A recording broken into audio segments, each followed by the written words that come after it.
Well, hello everybody and welcome back to the channel. 1, we're watching Babylon 5 today. 2, we're watching Season 2, Episode 3. 3, the title of this episode is The Geometry of Shadows. Friends, we're getting into it.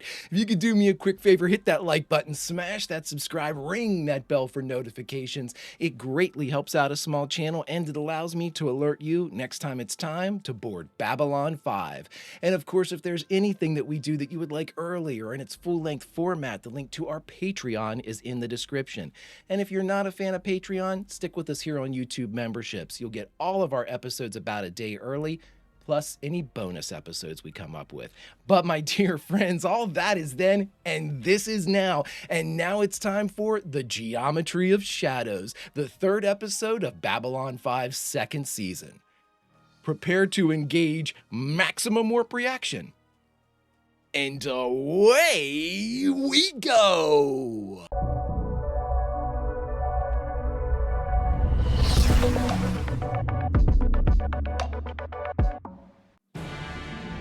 Right into it, just like The Expanse. There she is. Is that a burn? Breathe in, please. Oh, that's Mike. I thought it was higher on him. Does it hurt when I do that? No, it's fine. I don't feel a thing. I'm not touching you. I cannot fill out an honest physical evaluation without your cooperation. You are being cranky and difficult. Well, you try getting shot in the back sometime and see what it does for your disposition. Well, I keep thinking about how everybody and his brother wanted Sinclair out of here. Now all of a sudden this change of command. Sinclair I could trust. yeah. You don't mind my saying so. You didn't exactly sound excited when I mentioned going back to work. Thought you'd be pleased. Yeah, I am. He's not sure he's working for. I got shot in the back by my own guy. My own second in command. He was right there all the time, a snake in the garden, and I didn't even see it. What the hell kind of a security chief am I supposed to be if I can't see something like that? No, dude. You know, I keep asking myself what qualifies me to take back my job, and I haven't got an answer. Oh, Mike, I mean, come on now, bud. You about died trying to get the message to save the president. Monitoring stations near Quadrant 37 to keep an eye on the Narn buildup. Look at this guy's fan. Spy probe sent in later confirmed that the entire Hey, Narn Veer. outpost had been wiped out. I would be very interested to know how you did that, Ambassador.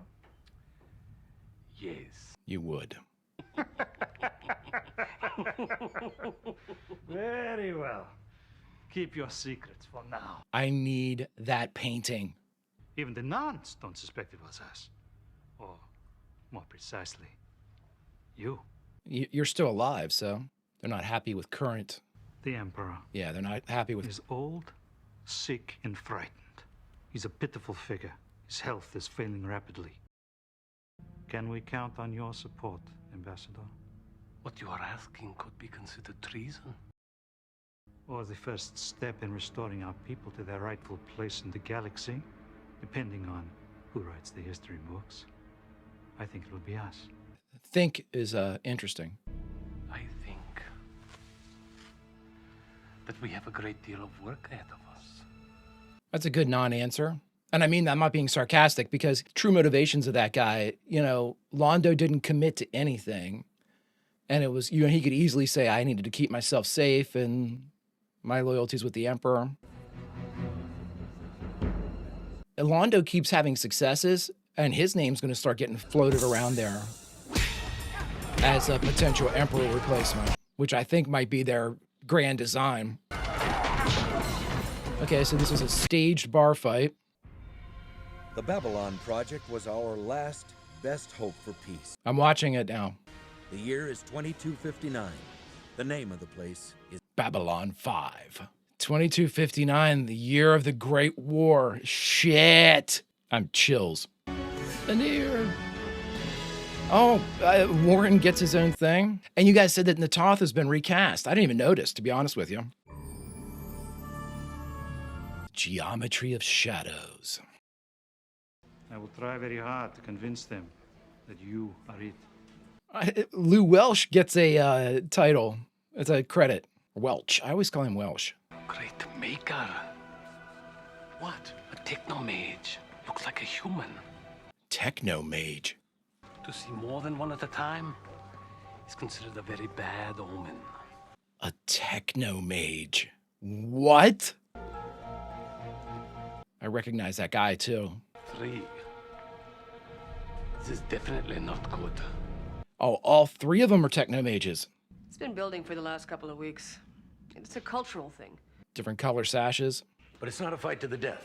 No, just until the loser gives up or is knocked senseless. Whichever side wins the most victories becomes a dominant group for the next 5 years.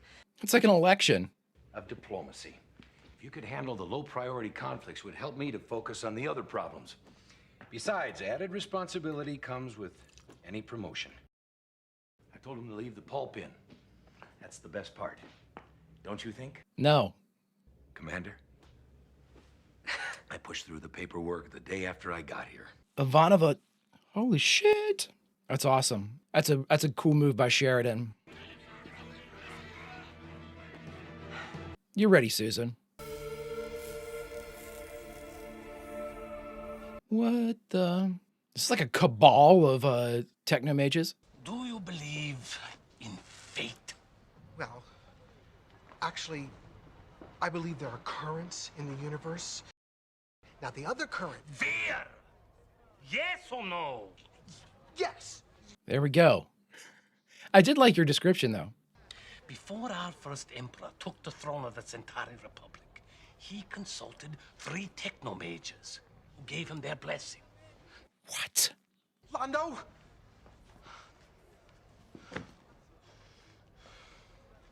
Get some liquid courage.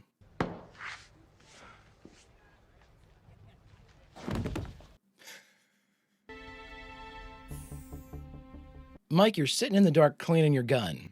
This does not speak of solid strength here. I've been expecting you to come by for some time. Since you hadn't, I decided the mountain should visit Muhammad after all. Don't know if I'm ready to come back, or I understand the doubt and reluctance. maybe it'd just be easier on everybody if I resigned and moved on. Probably. Oh, probably. And everything I've heard suggests that you know this station better than anyone else. I would be foolish to throw away a valuable resource without at least trying to work together. I'll hold your job open as long as I can. Don't take too long, okay? It's about the best you could have hoped for there, Mike. As you all know, we're having a bit of a problem here right now. Purple and green. What did I say, blue and green? This station is dedicated to the goal of finding peaceful solutions to our problems. Despite my best efforts. No, I understand that there are 2 factions, but what is your point of contention? I mean, where do you disagree with each other? Purple. Green. That's it. We put green and purple in great barrel, equal to numbers of Drazi. Then we reach in, we take. It's completely random. Is it if I take this purple sash Oh, do not do that. off of him and put it onto him? Oh my God. Susan, this is not going to go well. Oh my God, the guy that was just a second ago. Hello? Dear God, don't kill Veer. He's just here to book an appointment. Look at these glyphs. I am Veer Kato. Kato, I don't know if we knew his last name. I am told by the people running that way that this is where I could find the techno mages. People that were running that way. Veer, feel free to run. Oh my God. Super run, dude. Even though I'm sure that's an illusion or some shit. My name is Veer Koto, diplomatic attaché to Ambassador Londo Malari of the Centauri Republic. Holy shit. You don't frighten easily. I work for Ambassador Malari. I'm always scared. We have nothing more to say to anyone on this side of the Galactic Rim. Aha, but he is willing to pay. Money is also irrelevant. Where we are going, it will do us no good. We don't need roads. And if you try to force us to walk where we do not choose to walk, the consequences will even be more unfortunate. Do not try the patience of wizards, for they are subtle and quick to anger. Do not come again, Veer Koto. I think you impressed him a little bit, Veer, by holding your ground. Captain, Commander? You seem like you're doing well. Could I speak to her for a moment? Sure. Thank you. Remember that issue I talked to you about? So maybe I've got to come at this from another angle. Maybe find a non-violent way to structure the conflict so that nobody gets hurt. What a controlled fight, 1v1. So, keep me informed and take care of that foot. Well, don't you want to be there? I have absolute trust in your abilities, Commander. That's a big no. Ivana for security. Tell the Drazi we'll meet in chambers and we'll try this again. Now, the Drazi aren't the ones that came looking for Deathwalker, were they? I think I'm getting them confused with another group. Londo, they're going away. Money doesn't matter to them. Power doesn't matter to them. Money and power always matter. Not. They're leaving. Being given their blessing would be a powerful symbol back home. But if they won't come to me, perhaps they will come to someone else. Someone they can't ignore. Seriously, Chief. When are you coming back? Everybody misses you. Look, just, you know, it ain't been the same without you.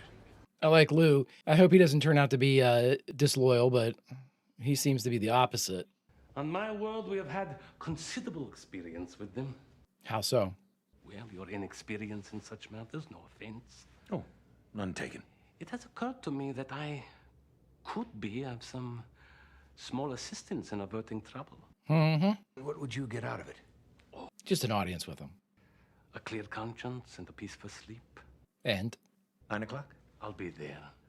I'm pleased, Captain, that our first discussions have gone so smoothly. I'm looking forward to many more in the future. Mm-hmm. Until later, then. I think John's on to him. The Green's up the ante. They've started killing purples, not just hurting them. Have the local Drazi heard about this yet? I don't know. I need a full tactical squad. I need it now. I think they've heard about it. I think the Greens are winning. Lord almighty. I love the different paint jobs on the crafts, man.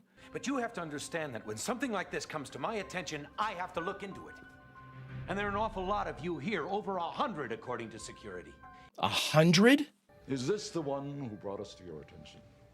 Only after I'd heard about your situation at my security briefing. Captain, you have been used.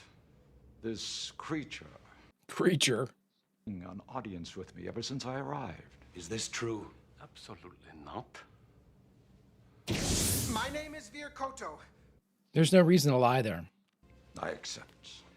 I assume you will not take advantage of this gesture or misrepresent it as some sort of endorsement. Risky business, condemning my recording device while using one of your own. I think you should leave, Ambassador, before I decide to report your attempt to bug my office and send you back home on the slowest transport I can find. Woo! This went real bad, Londo. Do you believe there is such a thing as magic? I know this guy. Back then, I think I believed in just about everything. But now, I don't know. I'm pretty sure he's from TOS. I can't remember his character, though. But God was there first, and he didn't need solar batteries and a fusion reactor to do it. Perhaps, perhaps not. Huh? We are dreamers, shapers, singers, and makers. We study the mysteries of laser and circuit, crystal and scanner, holographic demons and invocations of equations. The geometry of shadow. 14 words to make someone fall in love with you forever. 7 words to make them go without pain.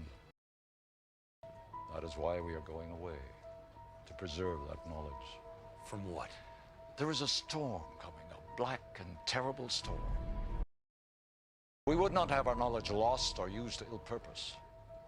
From this place, we will launch ourselves into the stars. So I'm assuming that they sense that the Great War is coming, and they don't want anything to fall into the hands of anybody, I guess. Orange Blossom. I can't have this station disrupted any further.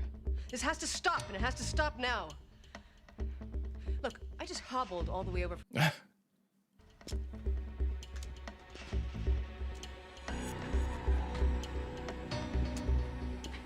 Kind of bold here, Susan. I'm not sure how smart it is. I have solution to our problem. Go on. You tell Purple Drazi to gather in Brown 29, not used by others, will not be disturbed. And we'll kill them all. Open hatch to space, flush oxygen, vacuum. Purple Drazi cannot breathe. All Purple Drazi die. Station is quiet again. No more fighting. What a great idea. I think we'll do that. You're talking about the cold-blooded slaughter of almost 2,000 Drazi. 2,000? We already send word to Purple to come. Use your name. You will stay here until we are done. Wow. Mike, we could probably use you on the clock right now. We've got an uplink from Commander Ivanova. We've got to clear out Brown 29 for some big Drazi meeting. Commander, good for her. Yeah. No, the message said she was going to be offline for a while. Look, I got to go. All right, hey, where was she last time you talked to her? Alien sector, Brown 2. Attempting mass murder. Green must fight purple. Purple must fight green. Is no other way. Just my luck. I get stuck with a race that speaks only in macros. I mean, how well do you think this is going to go, guys? Yeah, matter of fact, if there's anybody in here who needs a little help, just say the word and I'm here. Garibaldi! Guy falls right on his knife. Look, a holodemon that has possessed my data system, consuming records, personal files, everything. And that sound, that hideous sound. It's non-opera. Our friend the Technomage has an especially perverse sense of humor. He's like hacked by the techno mages. This is our way. You could do nothing. But don't you understand? This is insane. Slaughter. Yeah. Yes, for flag, for honor. That's different.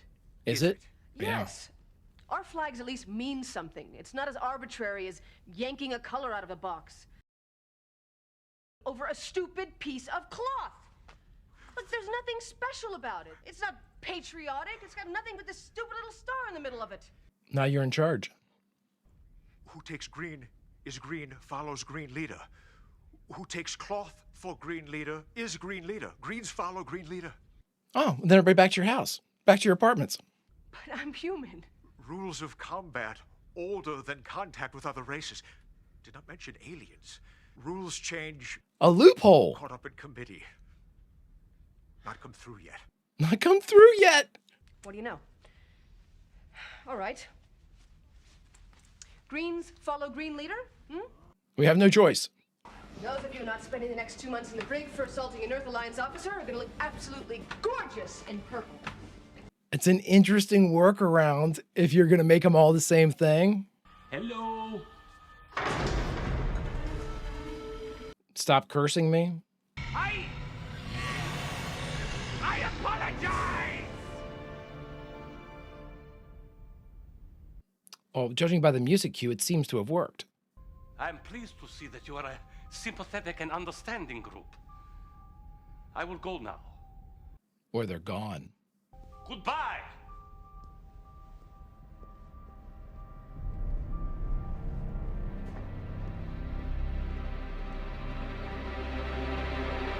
What are those, like 3 imps or like 3 dragons, winged bats? And then I decided I'd bring 2 unique qualifications to the job. Number 1, as the captain here was kind enough to point out, I know this place and everybody on it intimately.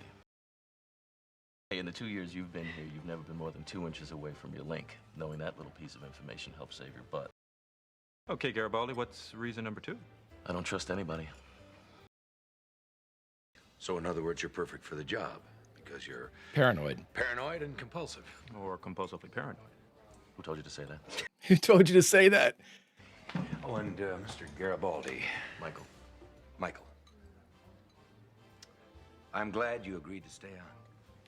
Me too. I couldn't couldn't lose Mike too. It's not going to happen. You are touched by darkness, Ambassador. I see it as a blemish. Morden. I could warn you, of course, but you would not listen. I could kill you, but someone would take your place. Oh my God. As I look at you, Ambassador Mallory, I see a great hand reaching out of the stars. The hand is your hand. And I hear sounds, the sounds of billions of people calling your name. My followers? Your victims. Holy shit. The ship carrying the technomages is requesting permission to leave. What do I tell them? Godspeed. Permission granted. Part of me says we'll not see their like again. And the part of me that still believes in magic says don't be so sure. Dude, nice, man. All right, everybody, we just finished watching Babylon 5, second season's third episode, The Geometry of Shadows, and the only thing left to do is talk about it. All right, everybody, we just finished The Geometry of Shadows, the third episode of Babylon 5's second season. And first off, Michael Ansara, I believe is how you pronounce his last name, who played our techno mage. Yeah, I knew him. He was from the original series. And the only reason why I didn't get him was he was a Klingon. He was Kang in Day of the Dove. And I mean, dude, just a great voice on that guy. Really interesting lore drops here that seem very, separate. They seem very dissimilar. We have this whole kind of like Civil War election type of thing going on with the Drazi, where anybody wearing the purple has to now kill anybody wearing the green until such time as the new ruling party is selected. I mean, that's a hell of a way to cast your ballot, but a very interesting one, I might add. In addition to that, with the techno mages, this was our biggest drop. And now for me, this all began because it was the first time I've watched the opening. And the opening, where Sheridan's talking and he says, "And this, the year of the Great War, 2259." The year of the Great War, and then he goes forward 2259. Okay, so obviously, if we can believe the idea that we're getting these bits of information from the narration, that we have a major event coming up. This Great War thing is supposed to hit in 2259, if I'm understanding it correctly. Now, in addition to that, with the techno mages like vacating to take their knowledge away out beyond the galactic rim into the stars themselves and I guess unknown space, they want to make sure that they preserve that. So for whatever reason, whether it's divination or speculation or whatever the techno mages ultimately came up with, they decided that their presence here in system or, in our area of the galaxy is too dangerous. The things that they have learned, that, what did they say? There was like 14 words to make someone fall in love with you, 7 words to be able to let somebody go peacefully.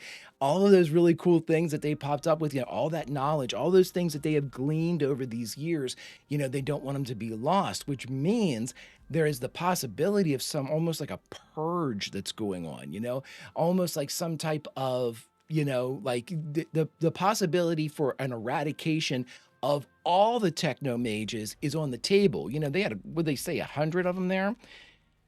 Everybody was going. And like Londo said, when you see one techno mage, that's crazy. When you see 2, that's a bad omen. When we had 100, at least on Babylon 5, that's insanity to me. I mean, so if Londo, the speculation and kind of the, the superstition that surrounds them is to be believed, then well, I mean, we're way over 2, we've got 50 times that as, oh my God. I mean, it's just, okay. So there's a lot of signs and portents that are kind of coming into play right now, all speaking towards, whether overtly or kind of whispering, hinting, again, kind of divining this great event that is coming. Now, we did have, and I'm going to make sure, I'm going to try to get the secondary character, Rifa, the Centauri who was talking with Londo at the beginning.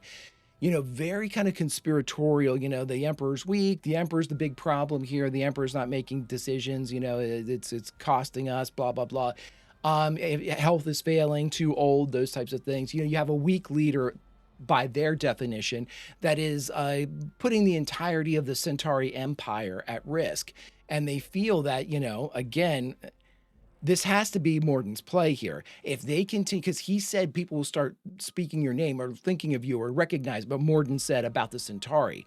So if that's the case and you continue to have, allow Londo to have these successes, that seem to not have any type of real kind of explanation or definition, where he's able to, manifest a strike force to take out this Narn without the Narns being any wiser, they're of course going to start looking at him as a more and more valuable asset. Even if they, and by them, I mean like the powers that be with the Centauri, you know, they're going to look at him like, oh my God, you know, he gets the job done. You know, we certainly can't debate his effectiveness. Every time there's a problem, he seems to be taking care of it, presuming that this is something that can continue with Morden.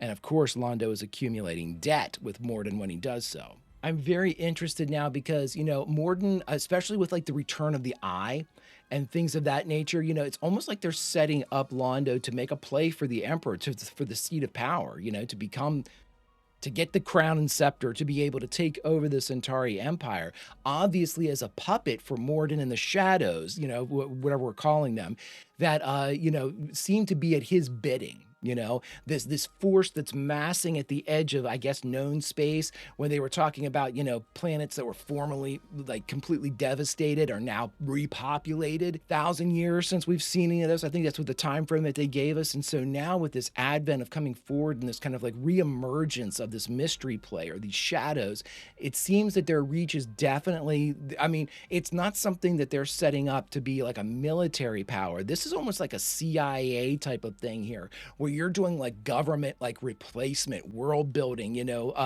a country building type of stuff, you know. And again, doing this and by putting like somebody that is a compromised individual like Londo in a position for the seat of power is twofold. I mean, obviously you've got a puppet that, you know, Londo's not going to want anybody to be told what he's done. He could be killed for it. You know, it's weird. I think that I went too heavy, too hard with Londo, especially at the end of season 1, you know, A Voice in the Wilderness and things like that. I started to see Londo differently, and it's a brilliant, and it's also sort of a disappointing reminder that Londo, while he may have been something, he may be more than he appears, at the very least has to play at this ambassadorial power hungry individual.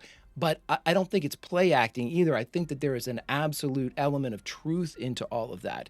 You know, Londo goes back and forth with like the severity of his kind of interactions with people. We saw that with the techno mages, you know, where he was, you know, demanding things and overtly, I mean, you know, trying to record them just to get like a picture, you know, a picture opportunity, a camera opportunity, you know, to be able to, hey, everybody, I've got the endorsement of the techno mages, because it was spoken that 3 techno mages gave the first emperor their endorsement, which is interesting. You know, again, I expected a little bit more from Londo, I guess, is where I'm going with all of this. And again, those expectations were subverted by JMS, who said, wait a minute, I've told you that everybody on the station isn't as they appear. But again, it's not like they're the opposite of what we've shown you so far. They just have more to them. It's not to completely discredit or, you know, separate them from what the appearance that you see. There's elements of truth, I think, in all aspects of the presentations that all of our people were giving here. You know, they're not wholly lying and they're not wholly telling the truth. And they're, you know, the different personality traits that kind of bubble forward are not 100% wrong or 100% right as far as who's the real person that's wielding them. So it's a very delicate, it's a very delicate kind of balance that we're in here right now. But boy, oh boy, I mean, you know, I always, whenever we're watching an episode like this, I always say it's kind of like a slice of life episode. We didn't have any real grand revelation. Well, I mean, we had a lot of like information that was given to us, but there was nothing that kind of moved the present day needle on Babylon 5.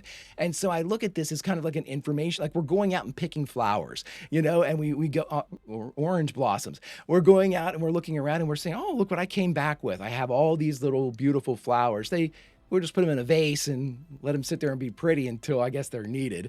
But, you know, that's what I think about. But again, I know from what all of you have kind of hinted at with your non-spoilery comments, you've said things to the point like, you know, nothing is just a given. Nothing is thrown away. There is an economy of words here by JMS. He knows he only has a finite amount of them. So when he wields them and gives us any type of information, take note of it. Note, it's my albatross. I have been taking so many notes. But again, with this one, you know, with all of these things, some of them do seem momentous, like the technomage is quitting the system, you know, that seems big, you know, and then again, of course, like the machinations involved with, you know, apparently some plot against the Emperor of the Centauri seems big. But in the moment, it just seems like a day on Babylon 5. this day could be remembered as, hey, remember that day when, or even the Drazi, whenever they're fighting one another, this could be something. There's several different avenues and kind of almost like income streams of knowledge. They're dripping in here, dripping in there, but we're not sure exactly who we're supposed to follow, who we're supposed to remember. Are we supposed to keep any of this information? Or was this just a day in the life of Babylon 5? This was the first day that Ivanova was the commander. That was the day that Ivanova broke her foot. That's the day that Mike came back to work. In addition, all of these other things happened. So it's a really cool mixture of almost like domestic life and hinting, again, the signs and portents, reading the tea leaves, these precog. Is there something more to these things that we saw, or is it just what we thought? Another day. Friends, if you could do me a favor, hit that like button, smash that subscribe, ring that bell for notifications. It greatly helps out a small channel and allows me to alert you next time it's time to board Babylon 5. And of course, if there's anything that we do that you would like early or in its full-length format, the link to our Patreon is in the description. And if you're not a fan of Patreon, consider sticking with us here on YouTube memberships. You'll get all of our episodes about a day early. But now, friends, unfortunately, it's time to say goodbye because all that is then and this is now. So where should we say goodbye from? Because it is our purview. Once again, we're the Greek chorus. We are a vital import to the storytelling process. We hear the storyteller's tale, we delineate it to others, and hopefully they are intrigued enough to become audience members themselves. So we're very important. And because of that important job, we get rewarded. And our reward is to go back into the episode and say goodbye from someplace inside the episode. So where should we say goodbye from? Well, my friends, I say this: somehow, some way, we are under cover of night. We are undercover to the point where not even the techno mages can sense our presence. And they seem to be all-knowing, at the very least, seemingly all-knowing. But here we are, secreted away, right outside of their conclave. They are gathering to mass and deport into the galactic rim and points unknown. And we sit there and we watch them appear, writing their runes in the air, making them glow, making the area appear more arcane and magic-filled than perhaps it truly is. But appearances, friends, seem to be a lot of the pomp and circumstance that goes with the techno mages. But my friends, we are there and we witness the march, the last parade of these magi as they leave their Sancta Sanctorum, take to their craft, and then again to the stars. Do they leave anything behind? I'm not talking items or even a member, but did they give us knowledge? Did they let one of us, perhaps a Sheridan, perhaps even a Londo, giving them a little bit of information that might come back to help? I certainly don't know, my friends, until such time as these divinations either clear or remain more obscured. Vulcan roll, and I'll see you.